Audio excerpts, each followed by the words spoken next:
Channel friends, ನೀವು ನೋಡ್ತಾ ಇದ್ದೀರಾ Kavitha's Kannada recipe channel. Friends, ಇವತ್ತಿನ ವಿಡಿಯೋದಲ್ಲಿ 1 ಕಪ್ ಹೆಸರು ಬೇಳೆ ಹಾಗೂ 1 ಕಪ್ ಗೋಧಿ ಹಿಟ್ಟು ಇದ್ರೆ ಸಾಕು, ಮನೆಯಲ್ಲಿಯೇ ಒಂಥರ ಡಿಫ್ರೆಂಟ್ ಆದಂತಹ ಸ್ನ್ಯಾಕ್ಸ್ ರೆಸಿಪಿನ ನೀವು ರೆಡಿ ಮಾಡ್ಬೋದು. ಹೊರಗಡೆ ಹೋಗಿ ತಂದು ತಿನ್ನೋ ಬದಲು ಈ ರೀತಿ ಮನೆಯಲ್ಲೇ ಒಂದು ಈಸಿ ಸ್ನ್ಯಾಕ್ಸ್ ರೆಸಿಪಿನ ನೀವು ಟ್ರೈ ಮಾಡ್ಬೋದು. ಬನ್ನಿ ಫ್ರೆಂಡ್ಸ್, ಹಾಗಾದರೆ ಆ ರೆಸಿಪಿ ಯಾವುದು, ಅದಕ್ಕೆ ಬೇಕಾಗೋ ಸಾಮಾನುಗಳು ಯಾವಂತೇಳಿ ಕ್ವಿಕ್ ಆಗಿ ತೋರಿಸ್ತೀನಿ. ಬನ್ನಿ ನೋಡ್ಕೊಂಡು ಬರೋಣ, ಓಕೆನಾ ಫ್ರೆಂಡ್ಸ್. ಇಲ್ಲಿ ಮೊದಲೇದಾಗಿ ನಾನು ಒಂದು ಮಿಕ್ಸಿಂಗ್ ಬೌಲ್ನ ತೊಗೊಂಡಿದ್ದೀನಿ. ಇದಕ್ಕೆ ನಾನಿಲ್ಲಿ 1 ಕಪ್ನಷ್ಟು ಹೆಸರು ಬೇಳೆನ ಹಾಕ್ಕೊಳ್ತಾ ಇದ್ದೀನಿ. ಈ ರೀತಿ ಹೆಸರು ಬೇಳೆ ನಿಮಗೆ ಮಾರ್ಕೆಟ್ನಲ್ಲಿ ಎಲ್ಲಾದರೂ ಕಿರಾಣಿ ಶಾಪ್ಗಳಲ್ಲಿ ಅವೈಲೇಬಲ್ ಇದೆ, ನೀವು ತೊಗೊಳ್ಬೋದು. ಇಲ್ಲ ಅಂದರೆ ನೀವು ಹೆಸರು ಕಾಳನ್ನು ನೆನೆ ಹಾಕಿ ಕೂಡ ಈ ಒಂದು ರೆಸಿಪಿನ ಮಾಡ್ಬೋದು, ಓಕೆನಾ. ಇವಾಗ ಈ ಹೆಸರು ಬೇಳೆನ ನಾವು 1 ರಿಂದ 2 ಸರಿ ಚೆನ್ನಾಗಿ ವಾಶ್ ಮಾಡ್ಕೊಳ್ಬೇಕಾಗುತ್ತೆ. ಯಾಕಂದರೆ ಇದರಲ್ಲಿ ಕಸ ಕಡ್ಡಿ ಧೂಳು ಎಲ್ಲನೂ ಮಿಕ್ಸ್ ಆಗಿರೋದ್ರಿಂದ ಇದನ್ನು 1-2 ಸರಿ ನೀರನ್ನು ಚೇಂಜ್ ಮಾಡಿಬಿಟ್ಟು ಚೆನ್ನಾಗಿ ವಾಶ್ ಮಾಡಿಕೊಂಡು ತಗೊಳ್ಳಿ. ಇವಾಗ ಇಲ್ಲಿ ನೋಡ್ತಾ ಇದ್ರ ನೀರು ಎಷ್ಟು ಡರ್ಟಿ ಆಗಿದೆ ಅಂತ. ಸೊ ಹಾಗಾಗಿ ನಾನು ಹೇಳಿರೋದು, ಇದರಲ್ಲಿ ಪಾಲಿಶ್ ಮಾಡೋದಕ್ಕೆ ಸ್ವಲ್ಪ ಕೆಮಿಕಲ್ ಕೂಡ ಯೂಸ್ ಮಾಡಿರ್ತಾರೆ. ಸೊ ಹಾಗಾಗಿ ನೀವು ಇದನ್ನ 1-2 ಸರಿ ವಾಶ್ ಮಾಡಲೇಬೇಕು ಕಂಪಲ್ಸರಿ. ಇವಾಗ ಇಲ್ಲಿ ನೋಡ್ತಾ ಇದ್ರೆ ಇದನ್ನ ಚೆನ್ನಾಗಿ ವಾಶ್ ಮಾಡ್ಕೊಂಡ ನಂತರ ಇದಕ್ಕೆ ನೀರನ್ನ ಹಾಕಿ 1 ಅವರ್ ವರ್ಗುನು ಇದನ್ನ ನೆನೆಯಲು ಬಿಡಬೇಕು. ಇದು ಹೆಸರು ಕಾಳು ನೆನೆಯೋಷ್ಟರಲ್ಲಿ ನಾವು ಇದಕ್ಕೆ ಬೇಕಾದಂತ ಹಿಟ್ಟನ್ನ ರೆಡಿ ಮಾಡ್ಕೊಳ್ಳೋಣ. ಇಲ್ಲಿ ನಾನು ಇನ್ನೊಂದು ಮಿಕ್ಸಿಂಗ್ ಬೌಲ್ ತಗೊಂಡಿದ್ದೀನಿ. ಇದಕ್ಕೆ ನಾನಿಲ್ಲಿ 2 ಕಪ್ನಷ್ಟು ಗೋಧಿ ಹಿಟ್ಟನ್ನ ಹಾಕೊಳ್ತಾ ಇದ್ದೀನಿ. ನೀವು ಗೋಧಿ ಹಿಟ್ಟು ಬದಲಾಗಿ ಅರ್ಧ ಮೈದಾ ಅರ್ಧ ಗೋಧಿ ಹಿಟ್ಟನ್ನು ಕೂಡ ಯೂಸ್ ಮಾಡ್ಬೋದು. ಇವಾಗ ಇದಕ್ಕೆ ರುಚಿಗೆ ತಕ್ಕಷ್ಟು ಉಪ್ಪು ಹಾಗೆ 1 ಟೇಬಲ್ ಸ್ಪೂನ್ ಅಷ್ಟು ಅಜ್ವಾನನ ಈ ರೀತಿ ಕೈಯಿಂದ ಕ್ರಶ್ ಮಾಡಿ ಹಾಕೊಳ್ತಾ ಇದ್ದೀನಿ. ಈ ರೀತಿ ಮಾಡೋದ್ರಿಂದ ಅದ್ರ ಫ್ಲೇವರ್ ಎಲ್ಲಾನು ಹಿಟ್ಟಲ್ಲಿ ಬಿಟ್ಕೊಳ್ಳುತ್ತಂತೇಳಿ ಅಷ್ಟೇನೆ. ಇವಾಗ ಇದೆಲ್ಲನೂ ಹಾಕೊಂಡ ನಂತರ ಇದಕ್ಕೆ ನಾನಿಲ್ಲಿ ಸ್ವಲ್ಪ ಆಯಿಲ್ ಅನ್ನ ಮಿಕ್ಸ್ ಮಾಡ್ತಾ ಇದ್ದೀನಿ.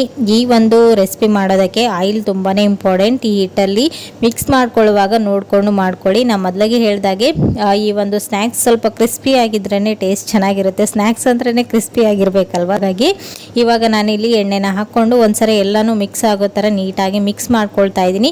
ಈ ರೀತಿ ಉಂಡೆ ಕಟ್ಟಿ ನೋಡಿದ್ರೆ ಅದು ಉಂಡೆ ಶೇಪ್ಗೆ ಬರಬೇಕು. ಯಾವುದೇ ಸ್ನ್ಯಾಕ್ಸ್ ಮಾಡುವಾಗ ಈ ರೀತಿ ಈ ಒಂದು ಟಿಪ್ಸ್ನ ಫಾಲೋ ಮಾಡಿದ್ರೆ ನೀವು ಫ್ರೈ ಮಾಡ್ಕೊಂಡ ನಂತರ ಸ್ನ್ಯಾಕ್ಸ್ ತುಂಬಾನೇ ಕ್ರಿಸ್ಪಿ ಆಗಿರುತ್ತೆ ಎಷ್ಟೊತ್ತಿಟ್ರು. ಇವಾಗ ಇಲ್ಲಿ ನೋಡ್ತಾ ಇದ್ರೆ ಇದು ಉಂಡೆ ಶೇಪ್ಗೆ ಬರ್ತಾ ಇದೆ. ಇವಾಗ ಇದು ಪರ್ಫೆಕ್ಟ್ ಆಗಿದೆ. ಇವಾಗ ಇದಕ್ಕೆ ನಾವು ಸ್ವಲ್ಪನೇ ನೀರನ್ನ ಆಡ್ ಮಾಡ್ಕೊಂಡು ಚಪಾತಿ ಹಿಟ್ಟಿನ ಅದಕ್ಕೆ ಇದನ್ನ ನೀಟಾಗಿ ಮಿಕ್ಸ್ ಮಾಡ್ಕೊಳ್ಬೇಕು. 2 ಕಪ್ ಗೋಧಿ ಹಿಟ್ಟಲ್ಲಿ ನನಗೆ 15 ಕಚೋರಿ ಆಗಿತ್ತು. ನೀವು ಜಾಸ್ತಿ ಕ್ವಾಂಟಿಟಿಯಲ್ಲಿ ಮಾಡೋರಾದ್ರೆ ಈ ಎಲ್ಲ ಇಂಗ್ರೀಡಿಯೆಂಟ್ಸ್ ನ ಸ್ವಲ್ಪ ಡಬಲ್ ಆಗಿ ತಗೊಳ್ಳಿ, ಓಕೆನಾ. ಇವಾಗ ಇಲ್ಲಿ ನೋಡ್ತಾ ಇದ್ರೆ ಇದನ್ನ ಚಪಾತಿ ಹಿಟ್ಟಿನ ಅದಕ್ಕೆ ನೀಟಾಗಿ ನಾದ್ಕೊಂಡಿದ್ದೀನಿ. ನಾದ್ಕೊಂಡ ನಂತರ ಇದಕ್ಕೆ ಸ್ವಲ್ಪ ಮೇಲ್ಗಡೆ ಎಣ್ಣೆನ ಹಾಕ್ಬಿಟ್ಟು ಇದನ್ನ 5 ನಿಮಿಷಗಳ ಕಾಲ ರೆಸ್ಟ್ ಮಾಡಲು ಬಿಡೋಣ. ಈ ರೀತಿ ಮಾಡೋದ್ರಿಂದ ಹಿಟ್ಟು ಸಾಫ್ಟ್ ಆಗಿ ಬರುತ್ತೆ. ಇವಾಗ ಈ ಕಡೆ ಹೆಸರು ಬೇಳೆ ಕೂಡ ನೆನೆ ಹಾಕಿಟ್ಟಿದ್ದೀವಿ. ಇವಾಗ ಸ್ಟಫಿಂಗ್ ನ ರೆಡಿ ಮಾಡ್ಕೊಂಡು ತಗೊಳ್ಳೋಣ. ಇಲ್ಲಿ ನೋಡ್ತಾ ಇದ್ರೆ 1 ಅವರ್ ಆಯ್ತು. ಇವಾಗ ಹೆಸರು ಬೇಳೆ ನೋಡಿ ಎಷ್ಟು ಚೆನ್ನಾಗಿ ನೆಂದಿದೆ ಅಂತೇಳಿ ಕೈಯಿಂದ ಈ ರೀತಿ ಕಟ್ ಮಾಡಿ ನೋಡಿದ್ರೆ ಅದು 2 ಪೀಸ್ಗಳು ಆಗಬೇಕು. ಅವಾಗನೇ ಇದು ಪರ್ಫೆಕ್ಟ್ ಆಗಿ ನೆಂದಿದೆ ಅಂತೇಳಿ ಅರ್ಥ. ಇವಾಗ ಇಲ್ಲಿ ನೋಡ್ತಾ ಇದ್ರೆ ಇದನ್ನೆಲ್ಲನೂ ಇವಾಗ ನಾನು ಒಂದು ಮಿಕ್ಸಿ ಜಾರ್ಗೆ ಹಾಕೊಂಡು ಈ ರೀತಿಯಾಗಿ ತರಿಯಾಗಿ ಗ್ರೈಂಡ್ ಮಾಡಿಕೊಂಡು ತಗೊಳ್ತಾ ಇದ್ದೀನಿ. ಜಾಸ್ತಿ ಸ್ಮೂತ್ ಆಗಿನೂ ಮಾಡ್ಕೊಳ್ಳೋದಕ್ಕೆ ಹೋಗ್ಬೇಡಿ, ಪೂರ್ತಿ ತರಿನೂ ಬೇಡ. ಈ ರೀತಿ ಇದ್ರೆ ಸಾಕು. ಇವಾಗ ಇದು ರೆಡಿ ಆಗಿದೆ. ಇವಾಗ ಸ್ಟಫಿಂಗ್ ನ ರೆಡಿ ಮಾಡ್ಕೊಳ್ಳೋಣ. ಇವಾಗ ನಾನಿಲ್ಲಿ ಒಂದು ಪ್ಯಾನ್ ಅನ್ನ ಬಿಸಿ ಮಾಡೋದಕ್ಕೆ ಇಟ್ಟಿದ್ದೀನಿ. ಪ್ಯಾನ್ ಬಿಸಿ ಆದ ನಂತರ ಇದಕ್ಕೆ ನಾನಿಲ್ಲಿ 1 ಟೇಬಲ್ ಸ್ಪೂನ್ ಅಷ್ಟು ಎಣ್ಣೆನ ಹಾಕೊಳ್ತಾ ಇದ್ದೀನಿ. ಎಣ್ಣೆ ಕಾದ ನಂತರ ಇದಕ್ಕೆ ಸ್ವಲ್ಪ ಸಾಸಿವೆ ಜೀರಿಗೆ ಹಾಗೂ ಎಲ್ಲ ಮಸಾಲಾ ಐಟಮ್ಸ್ ಗಳನ್ನ ಆಡ್ ಮಾಡ್ಕೊಳ್ಳೋದು. ಇಲ್ಲಿ ಮೊದಲನೇದಾಗಿ ನಾನಿಲ್ಲಿ 1 ಟೇಬಲ್ ಸ್ಪೂನ್ ಅಷ್ಟು ಧನಿಯಾ ಪೌಡರ್ನ ಹಾಕೊಳ್ತಾ ಇದ್ದೀನಿ. ಹಾಗೇನೆ 1 ಟೇಬಲ್ ಸ್ಪೂನ್ ಅಷ್ಟು ಅರಿಶಿಣ ಪುಡಿ, ಹಾಗೆ 1 ಟೇಬಲ್ ಸ್ಪೂನ್ ಅಷ್ಟು ಜೀರಿಗೆ ಪುಡಿ,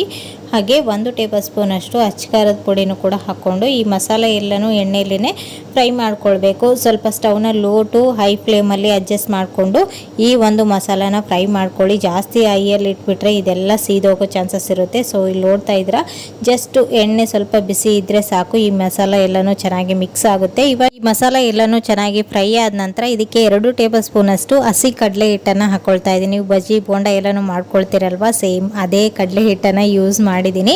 ಸೊ ಇವಾಗ ಈ ಕಡಲೆ ಹಿಟ್ಟು ಕೂಡ ಅಷ್ಟೇ, ಇದರಲ್ಲಿರ್ತಕ್ಕಂಥ ಕಹಿ ಅಂಶ ಅಂದ್ರೆ ಹಸಿ ವಾಸನೆ ಹೋಗೋವರೆಗೂ ಇದನ್ನ ಸ್ವಲ್ಪ ಲೈಟ್ ಆಗಿ ಫ್ರೈ ಮಾಡ್ಕೊಳ್ಳಿ. ನಂತರ ಇದಕ್ಕೆ ಮೊದಲಿಗೆ ಗ್ರೈಂಡ್ ಮಾಡಿ ಇಟ್ಕೊಂಡಿರುವಂತ ಹೆಸರು ಬೇಳೆನ ಹಾಕೊಂಡು ಚೆನ್ನಾಗಿ ಮಿಕ್ಸ್ ಮಾಡ್ಕೊಳ್ಳೋದು. ಇವಾಗ ಇಲ್ಲಿ ನೋಡ್ತಾ ಇದ್ರೆ ಇಲ್ಲಿ ಇರ್ತಕ್ಕಂಥ ನೀರಿನಂಶ ಎಲ್ಲನೂ ಹೋಗೋವರೆಗೂ ಇದು ಎಲ್ಲ ಮಸಾಲನೂ ಡ್ರೈ ಆಗಬೇಕು. ಅಲ್ಲಿವರೆಗೂ ಇದನ್ನ ನೀಟಾಗಿ ಫ್ರೈ ಮಾಡ್ಕೊಳ್ಬೇಕು.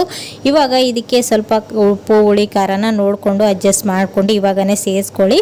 ಇವಾಗ ಇದಕ್ಕೆ ನಾನಿಲ್ಲಿ ಸ್ವಲ್ಪ ಹಸಿ ಕರಿಬೇವನ್ನು ಕೂಡ ಯೂಸ್ ಮಾಡಿದ್ದೀನಿ. ಹಾಗೆ ಸ್ವಲ್ಪ ಕೊತ್ತಂಬರಿ ಸೊಪ್ಪು, ಹಾಗೆ ಲಾಸ್ಟ್ ಅಲ್ಲಿ ರುಚಿಗೆ ತಕ್ಕಷ್ಟು ಉಪ್ಪನ್ನು ಕೂಡ ಹಾಕ್ಕೊಂಡು ಚೆನ್ನಾಗಿ ಒಂದ್ಸರಿ ಮಿಕ್ಸ್ ಮಾಡಿಕೊಂಡು ಇದರಲ್ಲಿರ್ತಕ್ಕಂಥ ನೀರಿನಂಶ ಎಲ್ಲನೂ ಹೋಗಬೇಕು, ಡ್ರೈ ಆಗಬೇಕು ಸ್ವಲ್ಪ. ಸೊ ಅಲ್ಲಿವರೆಗೂ ಈ ಒಂದು ಮಸಾಲಾನ ನೀಟಾಗಿ ಫ್ರೈ ಮಾಡ್ಕೊಳ್ಳಿ. ಹೆಸರು ಬೇಳೆ ಕೂಡ ಅಷ್ಟೇ ಚೆನ್ನಾಗಿ ಫ್ರೈ ಆಗಬೇಕು. ಇವಾಗ ಇಲ್ಲಿ ನೋಡ್ತಾ ಇದ್ರೆ ಎಲ್ಲನೂ ನೀಟಾಗಿ ಡ್ರೈ ಆಗಿದೆ. ಇವಾಗ ಈ ಸ್ಟಫಿಂಗ್ ಕೂಡ ರೆಡಿ ಆಗಿದೆ. ಈ ಕಡೆ ಹಿಟ್ಟು ಕೂಡ ನೆಂದಿದೆ. ಇವಾಗ ನಾವು ಈ ಒಂದು ಸ್ನ್ಯಾಕ್ಸನ್ನು ಯಾವ ರೀತಿ ಮಾಡೋದು ಅಂತೇಳಿ ತೋರಿಸ್ತಾ ಇದ್ದೀನಿ. ಇವಾಗ ಸಣ್ಣ ಸಣ್ಣ ಉಂಡೆಗಳನ್ನಾಗಿ ಕಟ್ ಮಾಡಿಕೊಂಡು ಇದನ್ನು ನಾವು ಕಚೂರಿ ಶೇಪಲ್ಲಿ ಮಾಡ್ಕೊಳ್ಳೋದು ಅಷ್ಟೇ. ಗೊತ್ತಾಯ್ತಲ್ವಾ ಫ್ರೆಂಡ್ಸ್ ಯಾವ ಸ್ನ್ಯಾಕ್ಸ್ ಅಂತ? ಮನೆಯಲ್ಲಿ ಹೆಸರು ಬೇಳೆ ಇದ್ದರೆ 1 ಕಪ್ ಗೋಧಿ ಹಿಟ್ಟನ್ನು ಯೂಸ್ ಮಾಡಿಕೊಂಡು ಈ ರೀತಿ ಹೆಸರು ಬೇಳೆ ಕಚೋರಿನ ನೀವು ಮನೆಯಲ್ಲೇ ರೆಡಿ ಮಾಡ್ಬೋದು. ಮಕ್ಕಳಿಗೂ ಕೂಡ ತುಂಬಾ ಇಷ್ಟ ಆಗುತ್ತೆ, ಹಾಗೆ ಹೆಲ್ದಿನೂ ಕೂಡ ಹೌದು. ಸೊ ಇದ್ರೆ ಇನ್ಯಾಕೆ ತಡ, ನೀವು ಕೂಡ ಮನೆಯಲ್ಲಿ ಒಂದ್ಸರಿ ಟ್ರೈ ಮಾಡಿ ಹೇಗೆ ಬಂತು ಅಂತೇಳಿ ನನಗೆ ಕಮೆಂಟಲ್ಲಿ ತಿಳಿಸಿ, ಓಕೆನಾ? ಇವಾಗ ಇಲ್ಲಿ ನೋಡ್ತಾ ಇದ್ರೆ ಇದನ್ನು ಸೆಂಟ್ರಲ್ಲಿ ಸ್ವಲ್ಪ ತೆಳುವಾಗಿ, ಸೈಡಲ್ಲಿ ಸ್ವಲ್ಪ ದಪ್ಪಾಗಿ ಮಾಡಿಕೊಂಡು ಅದರಲ್ಲಿ ಈ ಒಂದು ಸ್ಟಫಿಂಗ್ನ ಫಿಲ್ ಮಾಡಿ ಈ ರೀತಿ ಇದನ್ನು ಕ್ಲೋಸ್ ಮಾಡಿದರೆ ಆಯಿತು. ನೋಡ್ತಾ ಇದ್ರೆ ನಾನು ಸಣ್ಣ ಸಣ್ಣದಾಗಿ ಮಾಡಿದ್ದೀನಿ, ಒಂದು 15 ಆಗಿತ್ತು.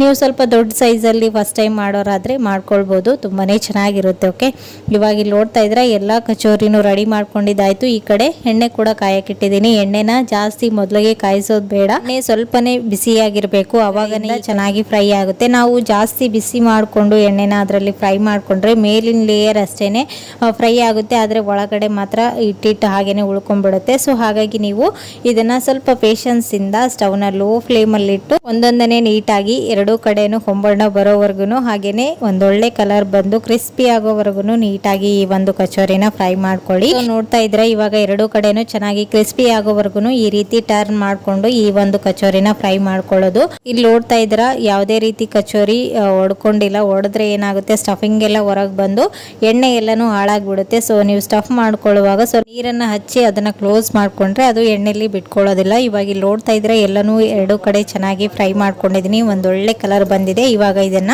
ಬಿಸಿ ಬಿಸಿಯಾಗಿ ಸ್ವಲ್ಪ ಹಸಿಮೆಣಸಿನಕಾಯಿ ಹಾಗೇನೆ ಕರಿಬೇವು ಸೊಪ್ಪನ್ನು ಫ್ರೈ ಮಾಡಿಬಿಟ್ಟು ಇದನ್ನ ಟೊಮೆಟೊ ಕೆಚಪ್ ಜೊತೆಗೆ ಗ್ರೀನ್ ಚಟ್ನಿ ಜೊತೆಗೆ ಸರ್ವ್ ಮಾಡ್ಬೋದು. ಓಕೆನಾ? ಇಲ್ಲಿ ನೋಡ್ತಾ ಇದ್ರೆ ಎಷ್ಟು ಕಲರ್ಫುಲ್ ಆಗಿ ಕಾಣಿಸ್ತಾ ಇದೆ ಅಲ್ವಾ? ನೋಡಿದ್ರೇನೆ ತಿನ್ಬೇಕನ್ಸುತ್ತೆ. ಇನ್ಯಾಕೆ ತಡ ಮಾಡ್ದೇನೆ ನೀವು ಕೂಡ ಮನೆಯಲ್ಲಿ 1 ಕಪ್ ಹೆಸರು ಬೇಳೆ ಇದ್ರೆ ಈ ರೀತಿ ಹೆಸರು ಬೇಳೆ ಕಚೋರಿ ರೆಸಿಪಿನ ಟ್ರೈ ಮಾಡಿ. ಸಂಜೆ ಟೀ ಜೊತೆಗೆ ಈ ರೀತಿ ಒಂದು ರೆಸಿಪಿನ ಟ್ರೈ ಮಾಡಿ ನೋಡಿ, ಖಂಡಿತ ಎಲ್ರಿಗೂ ಇಷ್ಟ ಆಗುತ್ತೆ. ನಿಮ್ಮ ಫ್ಯಾಮಿಲಿ ಫ್ರೆಂಡ್ಸ್ ಜೊತೆಗೆ ಎಂಜಾಯ್ ಮಾಡಿ. ಓಕೆನಾ? ಸೊ ಫ್ರೆಂಡ್ಸ್, ಇವತ್ತಿನ ಈ ಒಂದು ಈಸಿ ಸ್ನ್ಯಾಕ್ಸ್ ರೆಸಿಪಿ ನಿಮ್ಗೂ ಕೂಡ ಇಷ್ಟ ಆಯ್ತು ಅಂತ ಅನ್ಕೊಂಡಿದ್ದೀನಿ. ಇಷ್ಟ ಆದರೆ ಪ್ಲೀಸ್ ಒಂದು ಲೈಕ್ ಕೊಡೋದನ್ನ ಮರಿಬೇಡಿ. ಮತ್ತೆ ನಾಳೆ ಹೊಸ ರೆಸಿಪಿ ಒಂದಿಗೆ ಮತ್ತೆ ನಿಮ್ಮನ್ನ ಮೀಟ್ ಮಾಡ್ತೀನಿ ಫ್ರೆಂಡ್ಸ್. ಅಲ್ಲಿವರೆಗೂ ಟೇಕ್ ಕೇರ್, ಬಾಯ್.